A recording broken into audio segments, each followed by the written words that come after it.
지금 전 세계가 충격에 빠졌습니다.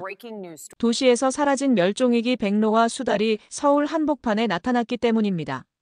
프랑스 도시계획 전문가 엘렌 모로는 파리 컨퍼런스에서 마이크를 잡고 외쳤습니다. 말도 안 됩니다. 콘크리트 정글에서 멸종동물. 한국식 쇼입니다. 15년간 거짓 프로젝트를 폭로해온 그녀는 확신에 차 있었습니다. 하지만 서울 도착 후 단 하루 만에 모든 신념이 무너졌습니다. 청계천의 백로, 북한산의 사냥, 그리고 결정적 장면. 한강에서 멸종위기 수달이 7살 아이의 인형을 직접 물어다 준 것입니다. 그 순간 엘렌은 카메라를 내려놓고 눈물을 흘렸습니다. 이 기적은 어떻게 가능했을까요? 지금부터 세계를 감동시킨 8일간의 기록을 공개합니다. 영상 시작 전 구독과 좋아요는 큰 힘이 됩니다. 안녕하세요. 저는 엘렌 모로입니다. 38세, 프랑스 파리에서 나고 자란 도시계획 전문가입니다. 지난 15년간 유럽 전역에 실패한 도시복원 프로젝트들을 취재하고 폭로하는 일을 해왔어요. 베를린의 허술한 강변 개발, 런던의 엉터리 습지 조성. 제 카메라는 언제나 진실을 담아왔죠. 아니, 제가 믿고 싶은 진실을요. 그런 제가 이제 고백합니다. 저는 틀렸습니다. 완전히 처참하게 틀렸습니다. 파리에서 서울로 날아온 건 조작을 폭로하기 위해서였어요. 하지만 청계천에 도착한 지 단 2시간 만에 제 15년 경력이 흔들리기 시작했습니다. 제 눈앞에서 멸종위기 백로가 빌딩 숲을 배경으로 물고기를 낚아채는 순간 저는 할 말을 잃었어요. 이야기는 3일 전 파리로 거슬러 올라갑니다. 국제생태 컨퍼런스 회의장이었죠. 한국 측 발표자가 스크린에 사진을 띄웠어요. 도시에서 사라진 멸종위기 백로와 수달이 서울 청계천에서 발견되었습니다. 저는 즉시 자리에서 일어났습니다. 손이 떨렸어요. 분노 때문이 아니라 확신 때문이었죠. 말도 안 됩니다. 제 목소리가 회의장에 울려 퍼졌어요. 서울이요? 그 콘크리트 정글에서 멸종동물이라고요? 한국식 쇼맨십에 불과합니다. 회의장이 순식간에 조용해졌어요. 300명의 시선이 제게 쏠렸습니다. 하지만 저는 멈추지 않았어요. 여러분, 속지 마십시오. 올림픽이나 국제행사 앞두고 동물원에서 몇 마리 풀어놓는 전형적인 이벤트입니다. 제가 이렇게 격하게 반응한 데는 이유가 있었어요. 제 아버지 말입니다. 젊은 시절 아시아 하청 공장에서 일하시다가 폐질환을 얻으셨거든요. 매일 밤 기침하시던 모습이 아직도 생생해요. 그때부터 저에게 아시아는 탐욕과 오염의 대명사였습니다. 발표자가 당황한 표정으로 말했어요. 모로 박사님, 직접 확인해 보시는 게 어떨까요? 저는 즉각 답했습니다. 좋습니다. 제 카메라로 이 사기극을 낱낱이 밝혀내겠습니다. 그날 밤 저는 서울행 비행기표를 끊었어요. 제 노트북 화면에는 청계천 복원의 허상, 아시아식 쇼의 실체라는 제목이 적혀 있었습니다. 3일 후 인천공항에 도착했습니다. 택시를 타고 서울 시내로 가는 길, 창밖 풍경은 제 예상 그대로였어요. 끝없이 이어지는 회색 아파트 단지들, 매연을 뿜는 차들, 빽빽한 간판들. 역시 그렇군요. 저는 녹음기에 중얼거렸습니다. 이곳 어디에 야생동물이 살 수 있단 말인가요? 서울시 생태환경연구소의 박선우 박사가 호텔 로비에서 저를 기다리고 있었어요. 40대 중반쯤 되어 보이는 그는 정중하게 악수를 청했습니다. 저는 건성으로 손을 내밀며 말했어요. 솔직히 말씀드리면 기대는 안 합니다. 오는 길에 본 풍경으로는요. 박 박사는 제 무례함에도 온화한 미소만 지었어요. 그럼 직접 보여드리죠. 지금 당장요. 청계천까지는 차로 15분이었습니다. 도착하자마자 점심시간이라 직장인들이 도시락을 들고 나와 있었어요. 저는 카메라를 꺼내며 생각했습니다. 조작의 증거를 담아야지. 그런데 갑자기 사람들이 웅성거리기 시작했어요. 저기 봐. 와, 청이다. 사진 찍어, 빨리. 저는 사람들이 가리키는 방향을 따라 시선을 돌렸습니다. 그 순간 제 손에서 카메라가 떨어질 뻔했어요. 우아한 백로 한 마리가 빌딩 숲을 배경으로 물가에서 유유히 서 있었습니다. 긴 목을 천천히 굽히더니 물속을 들여다봤어요. 그리고 번개같이 빠른 속도로 부리를 물속에 집어넣어 물고기를 낚아챘습니다. 너무 자연스러웠어요. 주변 시민들도 놀라워하긴 했지만 익숙한 듯 했습니다. 오늘도 나왔네. 우리 애들 보여줘야지. 마치 일상처럼 받아들이는 모습이었어요. 저는 급히 카메라를 들었습니다. 렌즈를 통해 백로를 확대해서 봤어요. 깃털 상태, 움직임, 눈빛. 모든 게 완벽한 야생이었습니다. 동물원에서 키운 새가 아니었어요. 저건 제 입에서 무의식적으로 말이 나왔습니다. 저건 진짜 야생 백로예요. 박 박사가 조용히 말했어요. 저 백로는 3년 전부터 이곳에 살고 있습니다. 시민들이 청이라고 부르죠. 연출 아닌가요? 저는 여전히 의심했어요.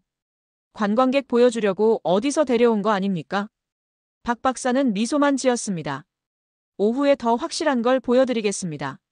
하지만 그 순간 제 마음속에는 작은 균열이 생기고 있었어요. 너무 자연스러웠거든요. 백로가 날아오를 때 날갯짓, 물고기를 삼키는 모습, 주변을 경계하는 눈빛. 15년간 쌓아온 제 경험이 속삭였습니다. 이건 연출이 아니야. 그날 오후, 저는 제 평생 가장 충격적인 장면을 목격했습니다. 그리고 그날 밤, 처음으로 제 신념이 흔들렸어요. 박 박사는 저를 북한산으로 데려갔습니다. 도시공원에서 뭘 보자는 겁니까? 저는 투덜거렸어요. 하지만 박사는 묵묵히 저를 전망대로 안내했습니다. 전망대에 도착하자 박사가 미리 준비한 망원 렌즈를 삼각대에 설치했어요. 저기 맞은편 절벽을 보세요. 저는 망원경을 들여다봤습니다. 처음엔 그저 험준한 바위 절벽만 보였어요. 그런데 갑자기 뭔가 움직였습니다. 제 심장이 두근거리기 시작했어요. 맙소사. 제 입에서 탄식이 터져나왔습니다. 멸종위기 1급 사냥이 절벽 위를 뛰어다니고 있었어요. 어미 한 마리와 새끼 두 마리였습니다. 서울의 빌딩 숲을 배경으로 거의 수직에 가까운 절벽을 마치 평지처럼 오르내리고 있었어요. 새끼들이 장난치듯 서로 쫓아다니는 모습, 어미가 조심스럽게 주변을 살피는 모습. 모든 것이 완벽한 야생의 풍경이었습니다. 이게 어떻게 가능하죠? 제 목소리가 떨렸어요. 사냥은 깊은 산속에만 사는데 도시 한복판에? 박 박사가 차분하게 답했습니다. 북한산은 서울 안에 있지만 충분히 넓고 안전한 서식지입니다. 사냥들은 5년 전부터 이곳에 정착했어요. 저는 카메라를 들어 그 장면을 담았습니다. 하지만 이번엔 조작의 증거가 아니라 뭔가 다른 이유 때문이었어요. 제 안에서 무언가가 무너지고 있었거든요. 더 보여드릴 게 있습니다. 박 박사가 말했어요. 우리는 한강 지류로 이동했습니다. 인적이 드문 숲길을 따라 걷다가 박사가 나무에 설치된 작은 상자를 가리켰어요. 무인 카메라입니다. 24시간 작동하죠. 박사가 태블릿을 꺼내 영상을 재생했어요. 밤의 어둠 속에서 촬영된 흑백 영상이었습니다. 처음엔 아무것도 보이지 않았는데 갑자기 날렵한 그림자 하나가 화면을 가로질렀어요. 저건 제 숨이 멎었습니다. 멸종위기 2급 담비입니다. 박 박사의 목소리가 조용했어요. 도심 한복판에서요. 영상 속 담비는 마치 자기 영역인 양자연스럽게 움직였습니다. 물가로 내려가 물을 마시고 다시 숲속으로 사라지는 모습이 적외선 카메라에 선명하게 포착되어 있었어요. 운 좋은 생존자겠죠. 저는 여전히 저항했습니다. 우연히 떠돌다가 여기 정착한 거일 수도. 박사가 물가 근처 바위 틈을 가리켰어요. 장갑을 끼고 조심스럽게 무언가를 집어들었습니다. 이게 뭔지 아십니까? 물고기 뼈가 섞인 배설물이었어요. 수달의 배설물입니다. 박사가 설명했어요. 한강 지류 곳곳에서 발견되고 있어요. 최소 3가족 이상이 서식 중입니다. 제 머릿속이 복잡해졌어요. 백로, 사냥, 담비, 수달. 하나하나가 멸종위기 동물들이었습니다. 그런데 이들이 모두 서울에 살고 있다니. 이것만으론 부족합니다. 저는 고집을 부렸어요. 누군가 증거를 만들어 놓았을 수도. 박 박사가 태블릿을 다시 조작했어요. 여러 개의 화면이 동시에 떴습니다. 실시간 모니터링입니다. 서울 전역 127곳에 무인 카메라가 설치되어 있어요. 24시간 데이터가 축적되고 있죠. 화면마다 다른 장소, 다른 시간대의 동물들이 찍혀 있었어요. 새벽에 물을 마시는 고라니, 밤에 먹이를 찾는 너구리, 나무 위를 오르는 청설모. 이 모든 데이터가 조작이라고 생각하십니까? 박사가 조용히 물었어요. 저는 대답할 수 없었습니다. 그날 밤 호텔로 돌아와 촬영한 영상들을 검토했어요.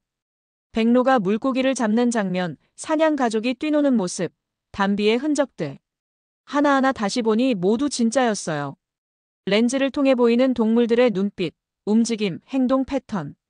15년간 쌓아온 제 경험이 말해주고 있었습니다. 이건 연출이 아니라고. 새벽 3시까지 영상을 돌려봤어요.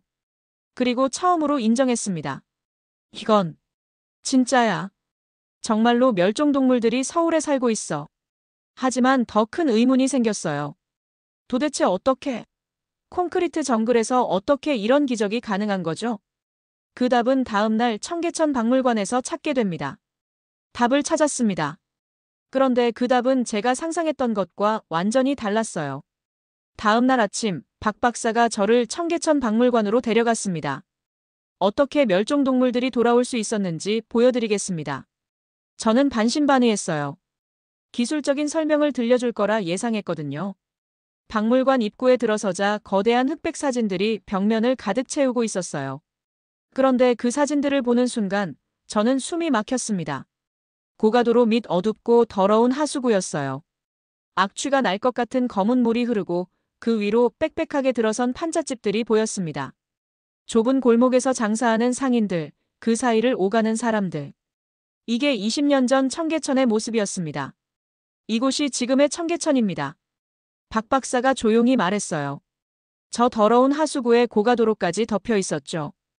햇빛도 들지 않는 어둠 속이었어요. 저는 사진을 하나하나 자세히 봤습니다. 그런데 어떻게 이런 곳이? 동물들이 돌아올 수 있는 집을 먼저 지었습니다. 박사가 답했어요. 그게 시작이었어요. 다음 전시실로 이동했을 때 저는 더 큰 충격을 받았습니다. 벽면 가득 두꺼운 파일들이 전시되어 있었거든요. 수천 장의 회의록, 면담 기록들. 박사가 한 파일을 가리켰어요. 5247번입니다. 뭐가 5247번이요? 제가 물었습니다. 상인 한 명 한 명과 만나 이야기를 나눈 횟수입니다. 저는 믿을 수가 없었어요. 5000번이요? 네. 이곳에는 5000명이 넘는 상인들이 살고 있었어요. 청계천을 복원하려면 이들을 모두 이주시켜야 했죠. 서울시는 강제 철거 대신 가장 비효율적인 방법을 택했습니다. 박사가 또 다른 파일을 펼쳤어요. 거기에는 상인들의 개인정보가 빼곡히 적혀 있었습니다. 김영수 씨, 딸 대학 등록금 필요, 박순자 씨, 어머니 병원비 부담, 이철수 씨, 가게 이전 비용 걱정. 각 상인의 가족 상황까지 다 기록하셨나요? 제 목소리가 떨렸어요. 그래야 진짜 해결책을 찾을 수 있으니까요. 박사가 담담하게 답했습니다. 단순히 보상금을 주고 쫓아내는 게 아니라 한 명 한 명의 삶을 책임지고 싶었어요. 그때 한 할아버지가 우리에게 다가오셨어요. 70대쯤 되어 보이는 분이었습니다. 외국 분이시네요. 청계천 보러 오셨어요? 할아버지가 반갑게 인사하셨어요. 박사가 소개했습니다. 30년간 청계천에서 장사하신 분입니다. 저는 즉시 물었어요. 그럼 복원 당시에 여기 계셨나요? 처음엔 반대하지 않으셨어요? 할아버지가 쓴웃음을 지으셨어요. 반대요? 하늘이 무너지는 줄 알았죠. 30년 동안 여기서 밥 먹고 살았는데 갑자기 나가라니. 그런데 어떻게 동의하신 거예요? 시청 직원들이 매일 왔어요. 3년 동안요. 할아버지의 목소리가 잔잔했습니다. 강요하는 게 아니라 계속 물어보더라고요. 어떻게 하면 좋겠냐고, 뭐가 필요하냐고. 처음엔 또 공무원들 쇼하는구나 했죠. 그런데요? 3년 동안 한 번도 안 빠지고 왔어요. 비 오나 눈 오나. 할아버지가 오래된 사진 한 장을 꺼내셨어요. 이게 새로운 상가 가든파이브예요. 우리 모두 이곳으로 이주했죠.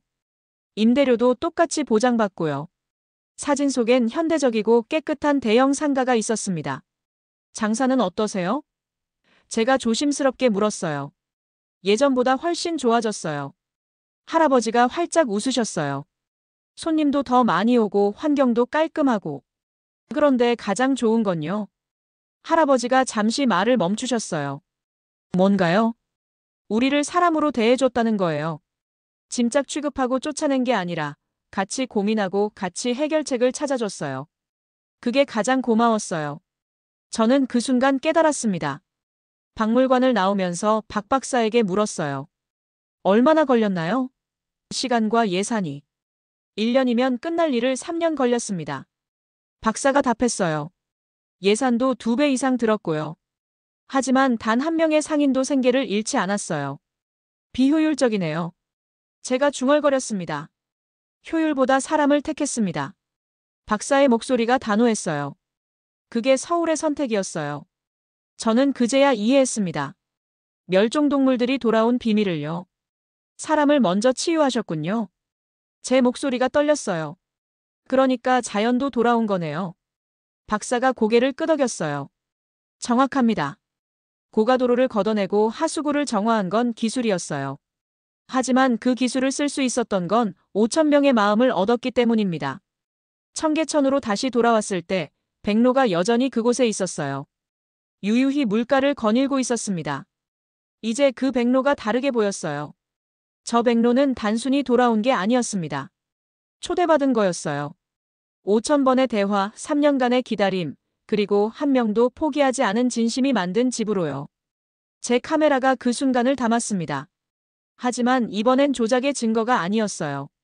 인류가 만들어낸 가장 아름다운 기적의 증거였습니다. 그 순간이 제 인생을 완전히 바꿔놨습니다. 15년 경력이 완전히 무너진 순간이었거든요. 4일째 오후, 박 박사가 저를 한강지류로 데려갔어요. 수달 가족을 관찰할 수 있는 곳입니다. 망원 렌즈를 설치하고 기다렸죠. 30분쯤 지났을 때 물가에서 움직임이 보였어요. 어미 수달 한 마리와 새끼 3마리가 나타났습니다. 물속을 헤엄치고 바위 위에서 뛰놀고 털을 말리는 모습. 완벽한 야생이었어요. 30m 떨어진 곳에 할아버지 한 분과 어린 여자아이가 앉아 있었어요. 아이는 오리 인형을 안고 있었습니다. 박사가 조용히 말했어요. 솜이에요. 7살이죠. 할아버지와 자주 이곳에 와요. 저는 카메라로 수달 가족을 담고 있었어요. 그런데 갑자기 솜이가 비명을 질렀습니다. 할아버지, 오리 인형이 물에 빠졌어요. 물살에 떠내려가고 있었습니다. 솜이가 울먹이기 시작했어요. 할아버지가 달래려 했지만 인형은 이미 멀리 떠내려가고 있었죠. 바로 그때였습니다. 물가에서 놀던 어미 수달이 고개를 돌렸어요. 잠시 인형을 바라보더니 갑자기 물속으로 헤엄쳐 들어갔습니다. 설마. 제 손이 떨렸어요. 어미 수달이 빠른 속도로 인형 쪽으로 헤엄쳤어요. 그리고 코로 인형을 톡톡 밀기 시작했습니다. 1번, 2번, 3번. 물살에 밀려 자꾸 벗어나는데도 포기하지 않았어요. 정말. 저게 진짜야? 저는 망원 렌즈에서 눈을 떼지 못했습니다. 수달은 몇 번을 실패해도 계속 인형을 밀었어요. 마침내 솜이의 발이 닿는 얕은 곳까지 밀어주는데 성공했습니다. 인형이 물가 모래 위에 살포시 떠밀려 왔어요. 솜이가 조심스럽게 물가로 다가가 인형을 집어들었습니다. 그리고 강 쪽을 바라보며 작은 목소리로 말했어요. 고마워. 수달은 아이를 잠시 바라보더니 아무 일 없었다는 듯 새끼들에게 돌아갔어요. 새끼들은 어미가 돌아온 것을 반기며 다시 장난치기 시작했습니다. 저는 그 순간 카메라를 무릎 위에 내려놓았어요. 뜨거운 눈물이 볼을 타고 흘러내렸습니다. 이건 데이터로 설명할 수 없었어요. 과학으로 증명할 수도 없었고요. 멸종위기 야생동물이 인간 아이의 슬픔에 응답한 거였어요. 경계하지도 않고 두려워하지도 않고 그냥 도와준 겁니다. 30년간 죽음과 파괴만 기록해온 어떤 PD가 이런 순간을 목격하고 울었다고 했죠. 저도 마찬가지였어요. 제가 찾아 헤매던 진짜 자연, 진짜 생명의 모습이 바로 여기 있었습니다. 박 박사가 조용히 제 어깨에 손을 올렸습니다. 저는 고개를 들어 그를 바라봤어요. 제가 완전히 틀렸네요. 제 목소리가 떨렸습니다. 이해합니다. 박사가 조용히 말했어요. 처음엔 다들 그래요. 솜이와 할아버지가 저희 쪽으로 걸어왔어요. 솜이가 물에 젖은 인형을 꼭 안고 있었습니다. 수달이 도와줬어요. 솜이가 환하게 웃으며 말했어요. 착하지요? 저는 무릎을 꿇고 솜이의 눈높이에 맞췄어요. 응, 정말 착하구나. 너도 고맙다고 인사했지? 네, 고맙다고 했어요. 그날 저녁 호텔로 돌아와 오늘 촬영한 영상을 다시 봤어요. 수달이 인형을 밀어주는 장면을 수십 번 돌려봤습니다. 볼 때마다 눈물이 났어요. 이게 바로 서울이었구나. 사람과 자연이 서로를 배려하는 도시. 멸종위기 동물이 인간을 두려워하지 않고 오히려 도와주는 곳. 조작이라고 했던 제가 부끄러웠습니다. 그날 밤 저는 제 인생에서 가장 중요한 결정을 내렸습니다. 호텔방에서 촬영한 영상들을 다시 검토했어요. 백로, 사냥, 담비 그리고 수달. 모든 장면이 진실이었습니다. 조작의 증거는 단 하나도 없었어요. 과거에 녹음했던 파일들을 열어봤습니다. 이것이 서울의 민낯이다. 거대한 인공어항, 한국식 쇼맨십. 편견으로 가득한 제 목소리가 너무 추하게 들렸어요. 저는 망설임 없이 그 파일들을 모두 휴지통으로 드래그했습니다. 삭제 버튼을 눌렀어요. 15년 경력의 오만함이 사라지는 순간이었습니다. 새벽 2시, 파리에 있는 동료 줄리앙에게 화상 전화를 걸었어요. 엘렌, 어떻게 지내? 줄리앙의 얼굴이 화면에 나타났습니다. 서울에서 뭔가 재미있는 거 찾았어. 줄리앙. 제 목소리가 떨렸어요. 다큐 제목을 바꿀 거야. 뭐? 줄리앙이 눈을 크게 떴습니다. 무슨 소리야? 청계천의 허상이 아니라 서울, 생명의 쉼터로 바꾸겠어. 미쳤구나. 줄리앙이 소리쳤어요. 폭로 다큐가 훨씬 화제성 있어. 내 15년 커리어를 생각해봐. 내가 미친 게 아니야. 저는 단호하게 말했습니다. 지금까지 내가 미쳐 있었던 거야. 편견에 사로잡혀서. 엘렌, 제정신이야? 거기서 뭘 본 거야? 진실을 봤어. 멸종위기 수달이 7살 아이의 인형을 물어다 준 걸 내 눈으로 직접 봤어. 이건 조작할 수 없는 거야. 줄리앙이 한숨을 쉬었어요. 내가 그렇게 확신한다면. 하지만 후회하지 마. 후회 안 해. 이게 진짜 저널리즘이야. 통화를 끊고 다시 영상을 정리했습니다. 이제 이 영상들은 폭로가 아니라 증언이 될 거예요. 다음 날 아침, 박 박사가 저를 가든 파이브로 안내했어요. 청계천 상인들이 이주한 곳이었죠. 현대적이고 깨끗한 대형 상가였어요. 상인들이 활기차게 장사하고 있었습니다. 어제 만났던 할아버지도 계셨어요. 할아버지, 여기가 훨씬 좋으시죠? 제가 물었습니다. 그럼요. 손님도 더 많이 오고 시설도 좋고. 할아버지가 웃으셨어요. 하지만 가장 좋은 건 우리를 끝까지 포기하지 않았다는 거예요. 다른 상인분들도 비슷한 이야기를 했어요. 처음엔 반신반의했죠.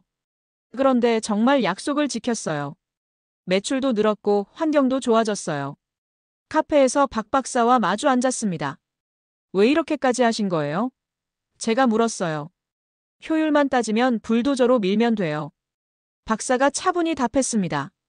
하지만 그럼 사람들 마음에 상처가 남죠.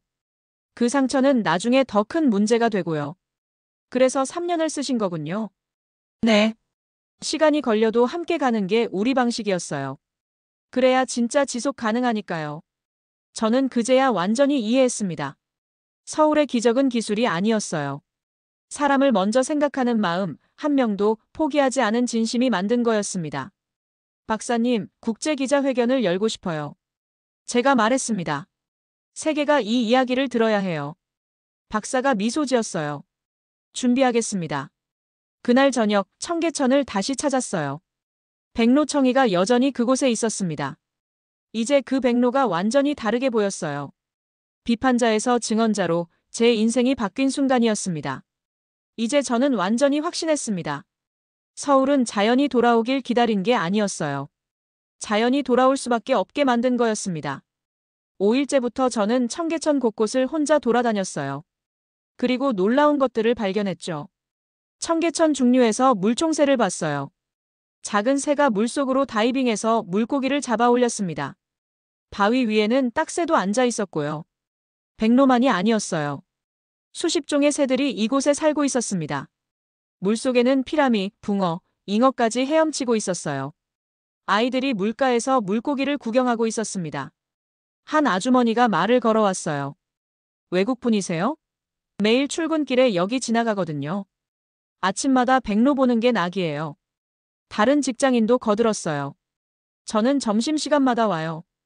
여기 앉아서 도시락 먹으면 스트레스가 확 풀려요. 시민들에게 이곳은 특별한 관광지가 아니었어요. 그냥 일상이었습니다. 6일째, 박 박사와 마지막 대화를 나눴어요. 박사님, 왜 서울만 성공한 거죠?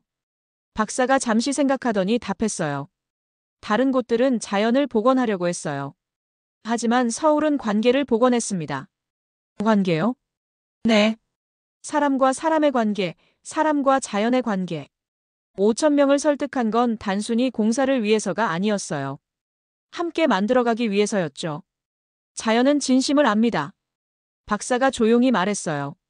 서울은 진심으로 자연을 초대했고 자연이 그 진심에 응답한 겁니다. 그날 오후 소미와 할아버지를 다시 만났어요. 한강 지류에서였습니다. 언니, 소미가 달려왔어요. 수달 또 봤어요. 언니는 언제까지 있어요? 소미가 물었습니다.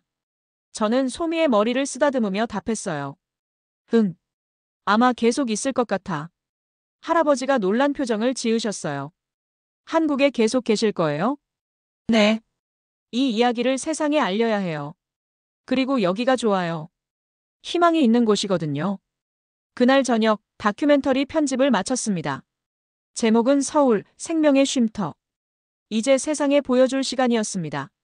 일주일 만에 제 인생이 완전히 바뀌었습니다. 그리고 이제 세상도 바뀔 차례였어요. 서울 프레스센터 기자회견장에 들어섰을 때 제 심장이 두근거렸습니다. BBC, 뉴욕타임스, 르몽드 등 주요 언론사 기자들이 가득 차 있었어요. 모두 제가 무슨 말을 할지 궁금해하는 표정이었죠. 플래시가 터지고 카메라들이 저를 향했습니다. 마이크 앞에 섰어요. BBC 기자가 첫 질문을 던졌어요. 모로 박사님, 청계천 조작설에 대한 결론은 무엇입니까? 저는 마이크에 입을 가까이 댔습니다. 조작이 아닙니다. 회의장이 조용해졌어요. 서울에서 멸종동물들이 진짜로 살고 있습니다. 백로, 사냥, 담비, 수달. 제 카메라로 직접 확인했습니다. 뉴욕타임스 기자가 후속 질문을 했어요. 어떻게 그런 일이 가능했습니까? 기술이 아니었습니다. 제가 답했습니다. 철학이었죠. 서울시는 5천 명의 상인을 3년간 한 명 한 명 설득했어요. 단 한 명도 포기하지 않았습니다. 그 진심이 자연을 움직인 겁니다. 독일 기자가 회의적인 표정으로 물었어요. 하지만 그런 방법은 비효율적이지 않습니까? 제 목소리가 높아졌습니다. 비효율적이라고요? 한 명도 희생시키지 않고 도시를 바꾼 게 비효율적인가요? 이게 바로 전 세계가 배워야 할 모델입니다. 기자회견이 끝나고 제 다큐멘터리가 전 세계에 동시 방영됐어요. 반응은 폭발적이었습니다. BBC는 특집 기사를 냈고 뉴욕타임스는 일면에 실었어요. 런던 시장은 템스강 복원 계획을 전면 재검토하겠다고 발표했고 파리시는 서울시와의 협력을 공식 제안했습니다. 3개월 후 칸 다큐멘터리 페스티벌 시상식장. 진행자가 봉투를 뜯는 순간 제 심장이 멎을 것 같았어요. 올해 대상 수상작은 엘렌 모로 감독의 서울, 생명의 쉼터입니다. 기립박수가 터져나왔습니다. 저는 떨리는 다리로 연단에 올랐어요. 객석에 박선우 박사와 소미, 할아버지가 손을 흔들고 있었습니다. 트로피를 받아들고 마이크 앞에 섰습니다. 감사합니다. 하지만 이 상은 제 것이 아닙니다. 5천 번의 대화를 나눈 서울 공무원들, 그리고 인간과 자연의 공존을 믿어준 모든 분들의 것입니다. 잠시 말을 멈추고 깊은 숨을 쉬었습니다. 15년간 저는 파괴만 기록했습니다. 하지만 서울에서 저는 희망을 기록했어요. 진짜 기적은 사람의 진심에서 나온다는 걸 배웠습니다. 그리고 마지막 선언을 했습니다. 오늘부로 저는 프랑스를 떠나 서울시립대학교 환경연구소의 초빙 연구원으로 갑니다. 객석이 술렁거렸어요. 5분 넘게 박수가 계속됐습니다. 저는 그 순간 확신했습니다. 제 선택이 옳았다고. 1년이 흘렀습니다. 저는 지금 서울시립대학교 환경연구소에서 일하고 있어요. 매일 아침 청계천을 지나 출근하는 게 일상이 됐습니다. 그 사이 세상이 바뀌었어요. 제 다큐멘터리 이후 런던, 파리, 베를린, LA 등 12개 도시가 서울 모델을 도입했습니다. 런던 템스강에서 40년 만에 수달이 발견됐고 베를린 슈프레강 수질이 극적으로 개선됐어요. 오늘은 토요일입니다. 소미와 할아버지를 만나기로 한 날이에요. 이제 8살이 된 소미가 멀리서 손을 흔들며 달려왔습니다. 수달 새끼들이 많이 컸다며 신나게 이야기했어요. 청계천변에 자리를 잡고 앉아 도시락을 펼쳤습니다. 백로청이가 여전히 그곳에서 유유히 물고기를 잡고 있었어요. 소미가 제 손을 잡으며 물었어요. 이제 행복하냐고. 저는 소미의 머리를 쓰다듬으며 답했습니다. 정말 행복하다고. 희망을 나누는 일만큼 행복한 건 없다고요. 할아버지가 따뜻한 미소를 지으셨어요. 우리 서울에 와줘서 고맙다고. 이제 가족이라고 말씀하셨습니다. 백로가 날개를 펼치고 하늘로 날아올랐어요. 저는 카메라를 들어 그 순간을 담았습니다. 이제 제 카메라에는 죽음이 아니라 생명이 담기고 파괴가 아니라 희망이 담깁니다. 미안해요, 서울. 처음엔 당신을 오해했지만 이제는 압니다. 당신이 얼마나 특별한지. 그리고 감사해요. 냉소주의자였던 저에게 희망을 믿게 해줘서. 여러분, 오늘 제 이야기가 조금이나마 희망을 전해드렸다면 구독과 좋아요 부탁드립니다. 세상 어디에나 희망은 있습니다. 우리가 진심으로 만들면요. 감사합니다.